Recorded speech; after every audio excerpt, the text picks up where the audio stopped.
গুরুকে, শ্রী গুরুদেবকে কোন দৃষ্টিতে দেখা উচিত সেটা একটু শুনুন। গুরু হচ্ছেন ব্রহ্মা বিষ্ণু মহেশ্বর স্বরূপ। আবার বলছি শুনুন, গুরু হলেন গিয়ে ব্রহ্মা বিষ্ণু মহেশ্বরের স্বরূপ।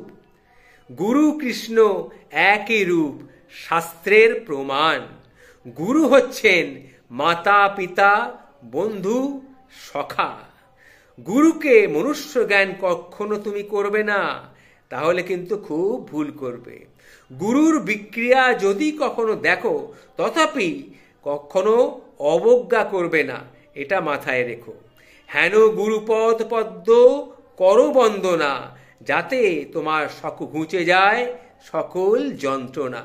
তাই গুরু নিন্দা কানে শুনতে নেই, গুরু নিন্দুকের মুখ দর্শন পর্যন্ত করতে নেই। এটাই হচ্ছে গুরুর প্রতি ভক্তি। গুরুকে এই দৃষ্টিতে দেখার চেষ্টা করা উচিত। জয় শ্রী শ্রীকৃষ্ণ, জয় শ্রীকৃষ্ণ, জয় শ্রীকৃষ্ণ, জয় শ্রী গুরু, জয় শ্রী গুরু, জয় শ্রী গুরু।